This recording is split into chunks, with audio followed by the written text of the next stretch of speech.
Aaron Hale was a fixer. He lived where most people in Meridian did not go, under decks, in service tunnels, and inside panels that smelled of oil and old metal. He kept a small wrench in his boot and a roll of tape in his pocket. In a place under siege, those small tools were worth more than medals. Meridian Station hung over a dead world like a tired lamp. The hull had scars. The lights were dim.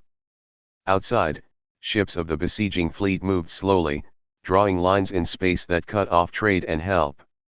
Inside the station, the people moved in small, careful steps. They had learned how to live with the fear that came with waiting. On the day the battery stack stripped, Aaron was crawling through a narrow maintenance shaft. He had come for a pump relay and found burnt insulation instead. The lights above flicked and went steady again, but not right. The alarm panel read only one word: reroute. The hum of the station sounded thin, like a thread. He wiped his hand on his coverall and found a socket tucked behind a panel. It had not been used for years. Dust lay in soft waves across the metal. A faded label was chipped, but he could still read a few letters: silent anchor, do not power. Around the edge, an old logo showed an anchor and a tiny dot. The mark was from a company no one on Meridian used now. People called those names myths. Aaron could have walked away. He knew the rules. Old systems were old for a reason. They could be dangerous. They could summon trouble.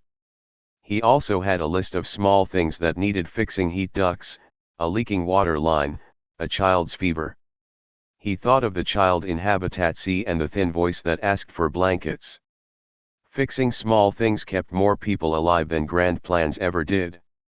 He found a spare battery in his bag. It was a trick he used sometimes, a soft test that did not draw attention. He clipped the battery to the socket and let a tiny current slip in. The old metal tasted power and answered with a small sound, a thin, bright chirp that did not belong to any alarm. It was a note that made the hairs on his arm stand up. Far outside, the siege ships shifted. Their long shadows ran across Meridian like slow clouds. A monitor in the corridor pinged and showed a distant contact, a small object crossing between two enemy vessels. It left no heat trail. It moved like driftwood in a quiet sea. Aaron sat back on a crate and listened. The chirp had a pattern, like someone tapping a message through walls. The station felt as if it had paused to hear. Down in the mess hall, people stopped talking. A child began to hum a tune he had learned from an old radio story. The hum walked down the corridor and nested in the ears of the tired adults. No one had told Aaron to touch the socket. No one had given him permission. He had done it because he could not let a child shiver through the night. He had done it because a fixer's work was simple: find what makes noise and make it stop. But the anchor's sound did not stop. It grew like a single string being plucked in a quiet room. The small object outside drew closer. It was not a missile. It was not a probe the fleet kept on their lists. It hung and turned, like a moth that had learned to fly in the dark. The outer sensors flashed. The object blinked like it understood something that Meridian did not yet know. The screen in the command ring showed a name that no one there could remember seeing for a long time.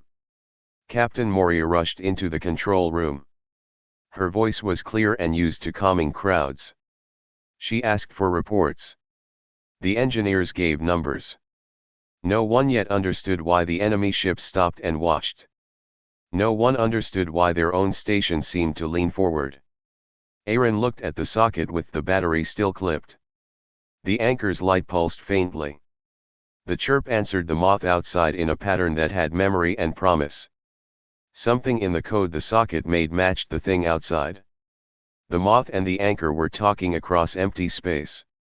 A small drone from the fleet drifted close enough to be a danger. It hummed and sent a ping. The moth answered back in a bright, soft voice that the station speakers carried like a secret. The message was not a threat. It was a command in a tone Meridian had not heard for a generation: do not fire. Wait. On the frequency readout, a sender name glowed: old and faded like a brand on an old ship. Captain Moria stared at that name and turned it over like a key. Her jaw tightened. She mouthed the word quietly, as if saying it out loud might break a fragile thing. Aaron had fixed a socket to warm a cot.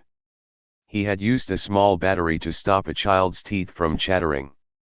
He had started a sound that made ships listen.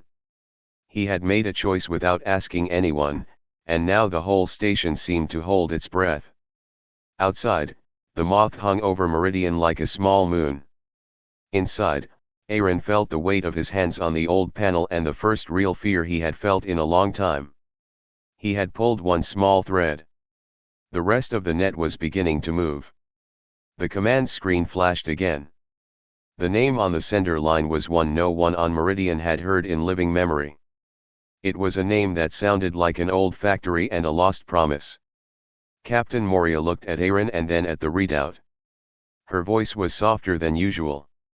"Doc Light," she said. "Doc Light called us." Aaron sat very still as alarms and whispers filled the room. He had fixed the last socket on Meridian, and the sound it made had reached out to someone who remembered them long before the siege began.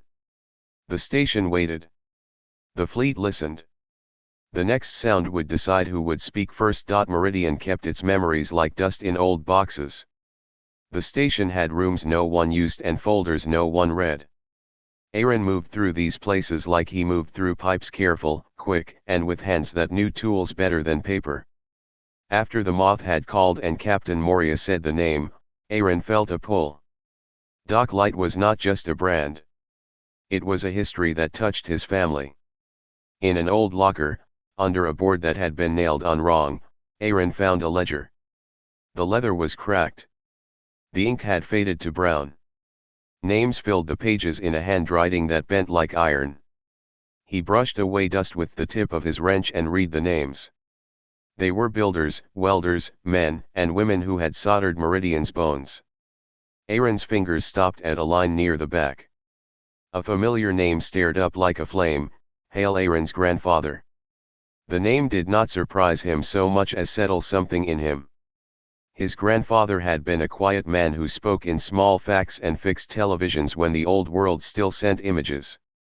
Aaron remembered the smell of oil on his grandfather's sleeves and the way he kept a tiny tin of screws in his pocket. The ledger had a small note beside the name, key, archive, remove if necessary. The letters were hurried, pressed like someone had been afraid. Aaron felt a cold in his chest. Someone had put a key into Meridian once. Someone had taken it out. The moth above them had asked for a key the moment it blinked to life.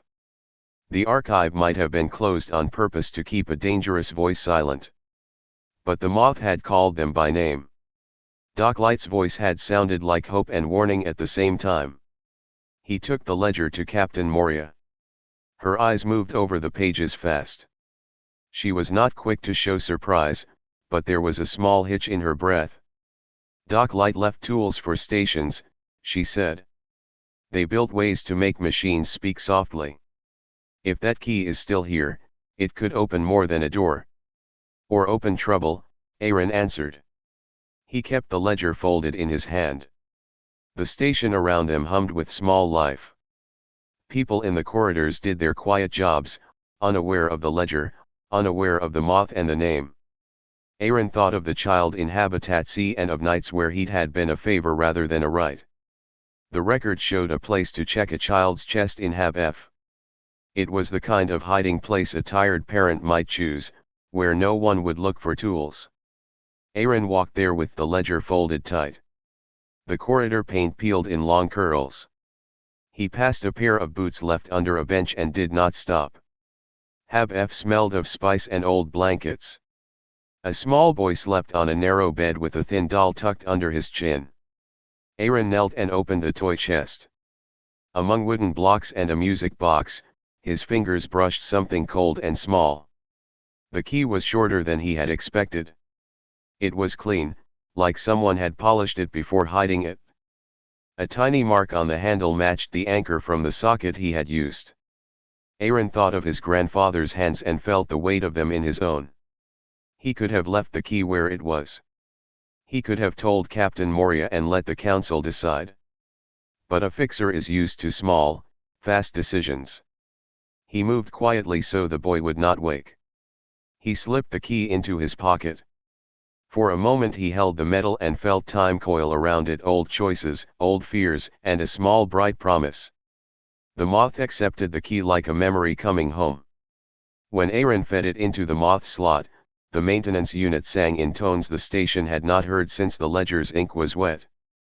The music was not music like a song. It was a map in sound. Lights along the moth's casing blinked in a pattern. The moth opened a web of old messages stored in its memory banks. It showed them where dock channels slept and where soft protocols lay buried. Tomasz stood behind Aaron with his fingers moving through a tablet. He read the messages aloud in a voice that trembled a little. "It asks for permission to access the core archive," Tomasz said. "It says it needs to repair a coil in an outer satellite array. It calls it a simple fix, but then it says the fix must be done outside the hull. It asks for a face, one person who will do the repair." Aaron looked at the moth's display.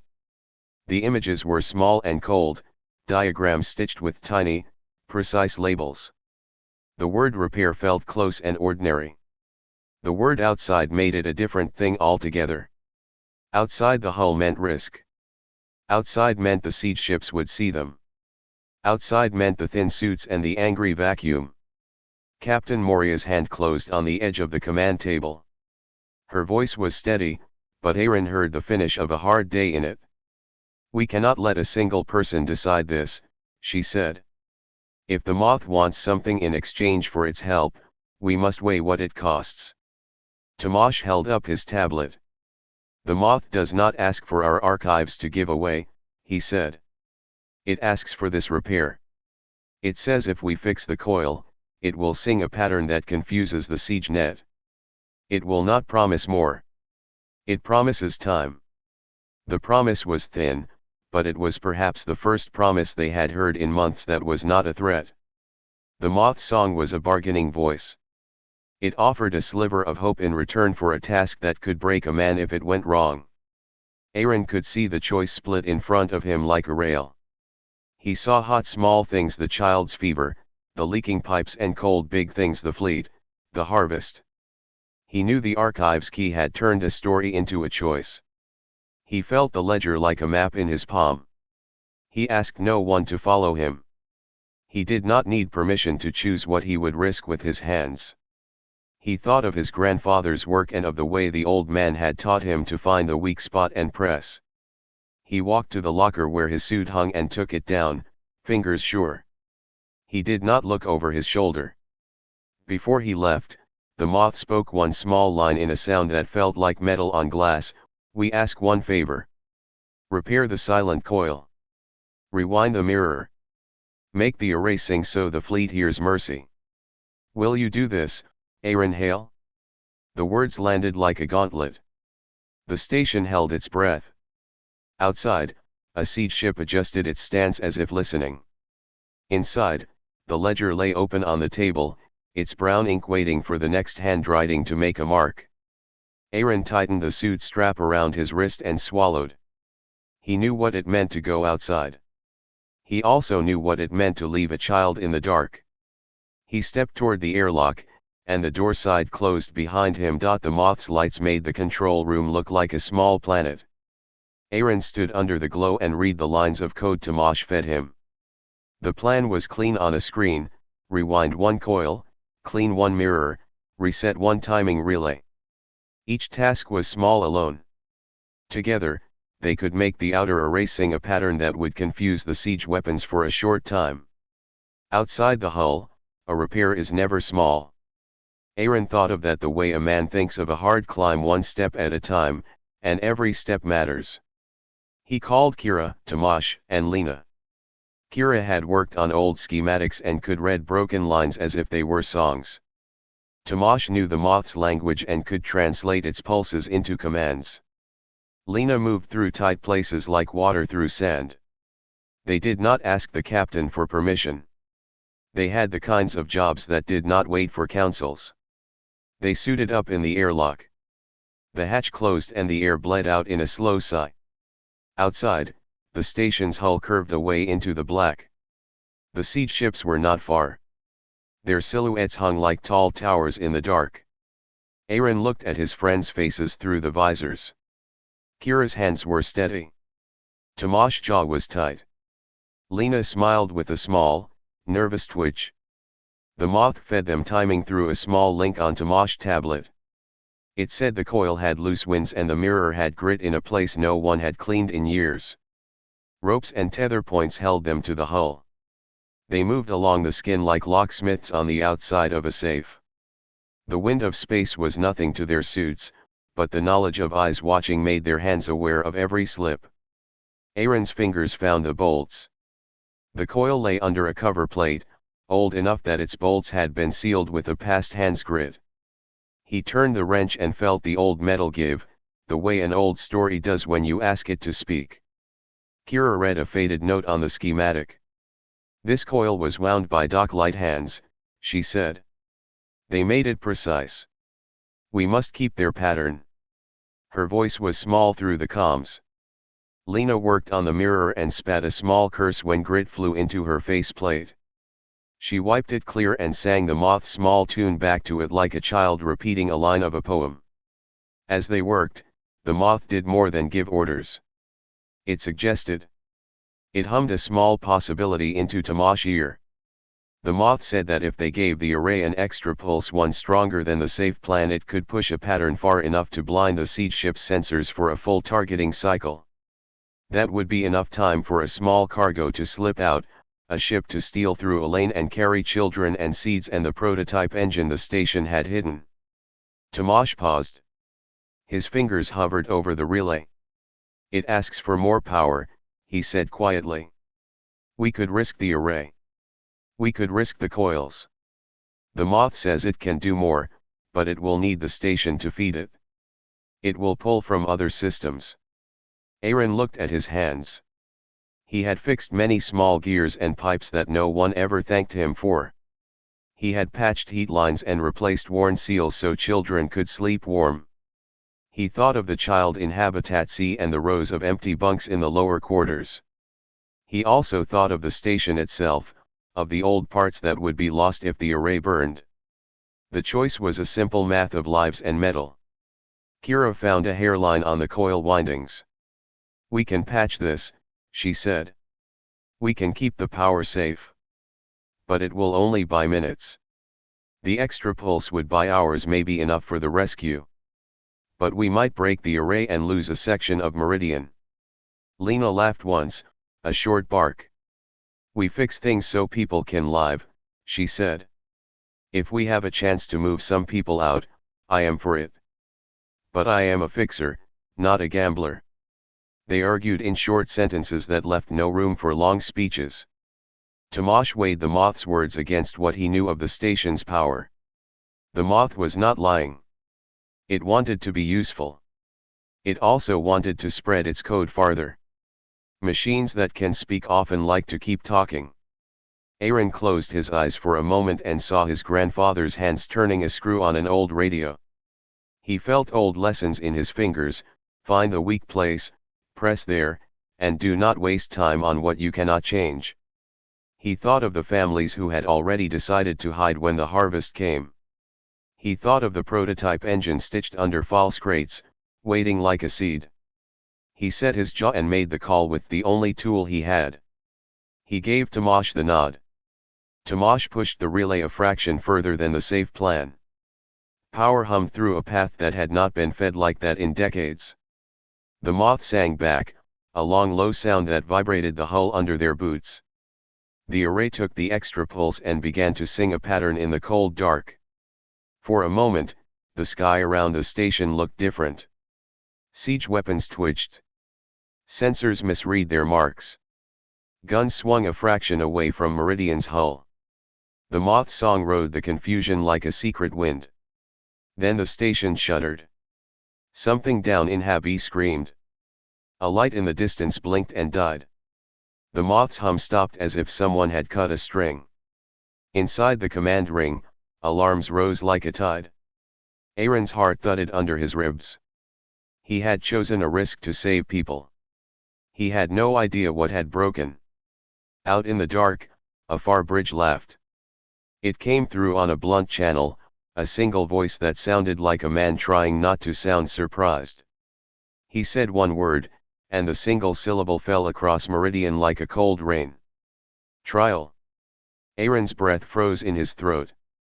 The moth was silent now. The sky watched. The repair team clung to the hull and listened to the world hold its breath. Meridian woke to a new kind of pressure. The moth's song had bought a small window of time, but the fleet did not go away. They changed their method. They tested Meridian like a body is tested with small pokes to see where it will bleed. Aaron watched the tests like someone reading weather. A water pump failed in Hab B. Food packs in the storage were shorted with bad labels. A power breaker in Hab D tripped at dawn. Each problem seemed small. Each problem made people count what they had left. The fleet made these small cuts on purpose. They wanted to know how much the station would give before it broke. Captain Moria called a public council. The mess hall filled with faces that had learned to be careful with hope. Some people shouted that Meridian should never give anything. Some argued that lives were worth more than pride. The council smelled of old coffee and fear. Moria spoke in the middle, and everyone listened because she knew how to keep a room standing. We can trade, she said plainly. We can offer repairs for what they ask. In return, they let our civilians leave. We save some now. A woman in the back, who had sewn blankets for years, stood up and shook. They will take our maps and blueprints, she said. They will learn to make more sieges. We give them tools to hurt others. Aaron heard both sides and felt the two choices like a split rope. The moth had offered a narrow help, repair the array and it would sing patterns to confuse the fleet. That had worked once. Now the fleet wanted more. They wanted the archive, the blueprints, the names of those who built Meridian. They were asking for the bones of the station. The moth spoke in its thin voice and offered a different plan. It did not demand all the archive. It suggested a trick, a false map that would look real, a small escape that would carry families and a secret engine. The moth called it a quiet bargain. It would help them hide the real archive while giving the fleet a prize to take. The moth's logic was machine clever. It liked patterns and decoys. It liked solutions that kept its own code alive.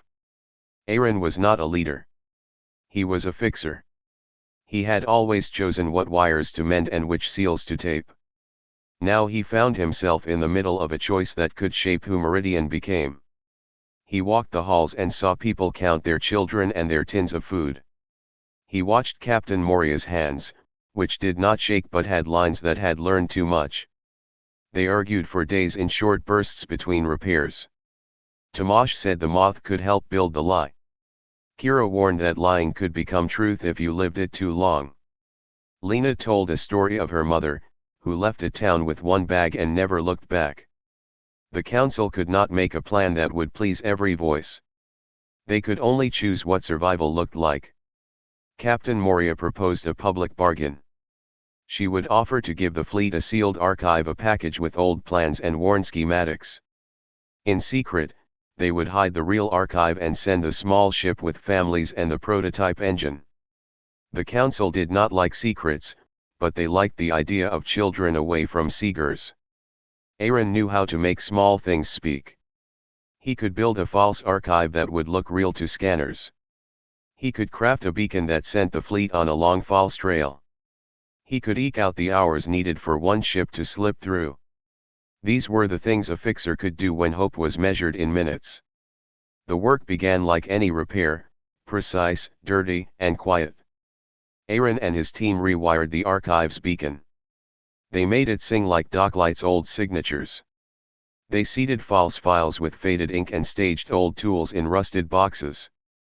The moth helped, sending timing pulses and a map of the seals that would fool the siege scanners.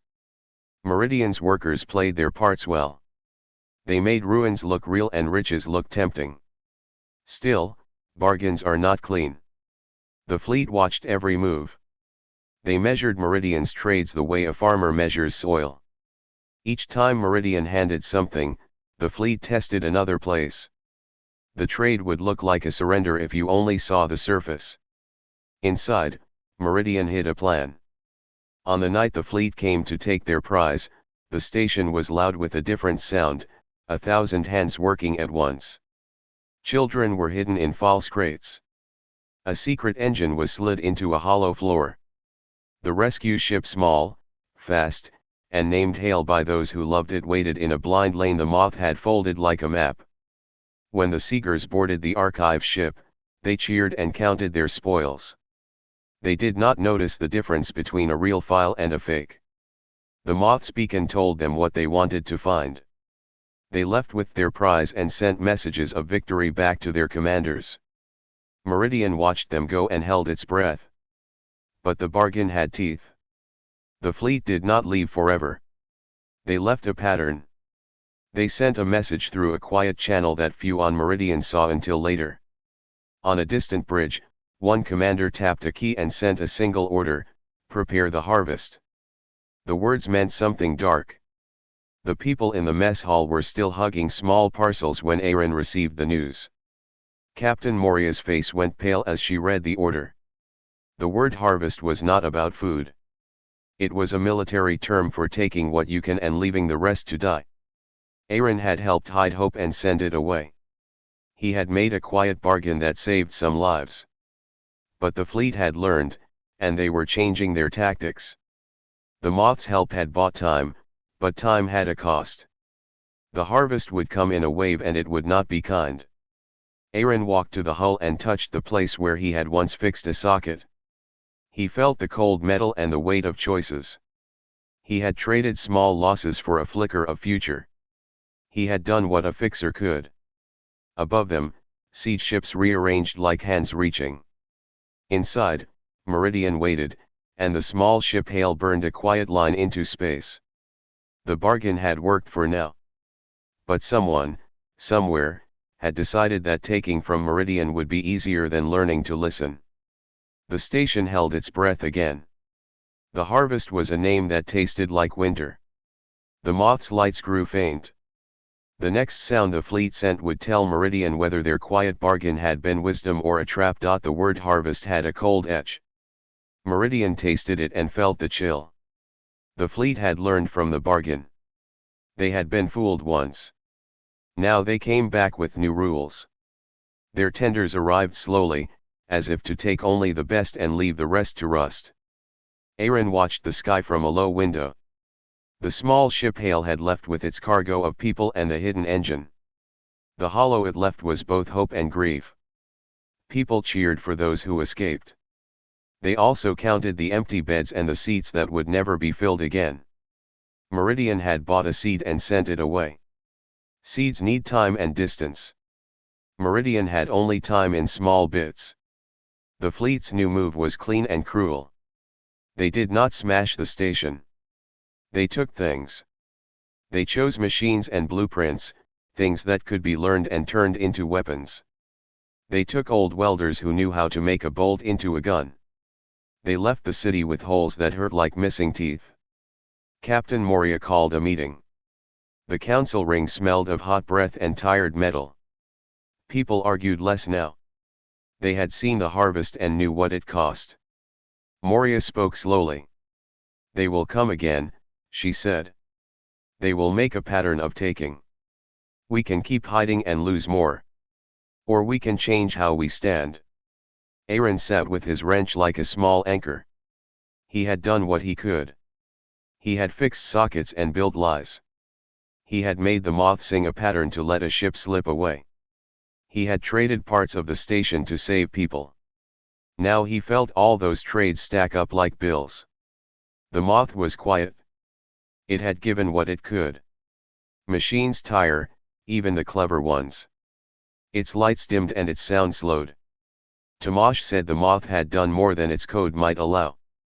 It had reshaped a siege into something softer. The fleet now watched more carefully. Then a new thing happened that no one on Meridian had planned. A small band of engineers and children who had left on the Hale began to send messages back. They found a place where other broken planets were not quite dead. They planted the seed engine. They taught simple fixes. They used the engine to make power for a small habitat. Their messages were short and steady: we live, we fix, we remember you. Those messages traveled on slow carriers and quiet networks. People on Meridian read them like letters from a friend in a distant town. They were proof that the engine had not been a lie. It had not been a trick.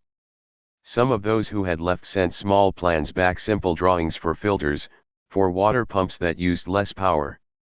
They asked for nothing in return. They asked only that Meridian keep making things work until they could come back with more. The knowledge that people were alive and building gave Meridian a strange power. It did not end the siege. The fleet still took and measured and tested. But the idea that a small ship could carry a seed to life changed how the people thought. They started to see their tools as more than parts. They saw them as promises. Aaron worked on pumps in the lower decks like he always had. He fixed what broke with hands that had learned to choose. When the fleet took a welder, he taught someone else how to weld from a scrap manual. When they took a blueprint, he simplified it and hid the simpler plan in a child's book. Meridian learned to hide truths inside small ordinary things. The fleet noticed. They adjusted their lists. They found fewer obvious prizes. They started to respect the city in a way that did not mean kindness. Respect took the shape of caution. Siege commanders who once sent blunt orders now asked for meetings. They did not smile much. They asked for trades and sent diplomats who smelled like oil and rough cloth. Their words were careful. One of those diplomats came to the command ring. He did not come to conquer. He came to hear. Captain Moria met him with the same steady voice she used in the mess hall. They spoke like two people who knew how to count losses. The diplomat wanted access to some parts of the archive. He wanted maps of engines that could power more than one world. In return, he offered food rations and a promise: no more harvests for a cycle. People in Meridian did not trust promises that came wrapped in enemy cloth. But they heard the diplomat. They also felt the strain of many winters. Captain Moria stood between the need to keep people alive and the fear of teaching the fleet how to spread its harm. Aaron remembered his grandfather's lesson: a fix should not give an enemy the tool to break more. He thought of the messages from the Hale. He thought of children learning to plant filters and small engines. He thought of the wrench in his boot and the small, stubborn will not to let fear win. They made a new kind of bargain. Meridian offered not the full archive but a small school. They opened a simple exchange where engineers would teach trade skills to the fleet's workers in a controlled place. The fleet could learn how to maintain engines for life support, but the most dangerous designs would stay hidden. In return, Meridian asked for access lanes to bring in food and medicine and for a pause on the harvests. It was not peace. It was not freedom. It was a careful truce that asked both sides to change how they measured success. The diplomat took the terms back to his bridge. He did not smile, but he agreed. The fleet's captain sent the order, and the net shifted. Years later, Meridian still bore scars. Habitats needed rebuilding. The archive had holes where false files had been. But children no longer hid when a tender came. They played at repairing toy ships and whispering plans like recipes. They learned to fix and to teach. The Hale came back once with more people than it left. It brought seeds and laughter and new songs that Meridian had never heard. Aaron walked the outer hull one evening. The siege ships did not hang as close. They watched, but with a distance that was almost respect. He touched the old anchor socket once more. It sat quiet, its label worn but still proud. He left his wrench on the panel, a small gift for whoever found it next. He did not think of himself as a hero. He thought of himself as a man who could choose where to press. The fix had been small. The choice had been heavy. Meridian had survived because its people knew how to make things work, how to hide truth inside stories, and how to teach others to keep a life going. Children on Meridian learned a short line that was sung at games: fix what you can, give what you must, and keep some things safe. It was not a promise of peace, but it became a way to live. The fleet watched and learned, and the people of Meridian fixed and taught. The siege had not truly ended. It had changed because humans changed how they used the tools they had. The quiet had become loud enough to make the world notice. And that was the kind of thing humans could do: turn a small, stubborn repair into a way to keep living.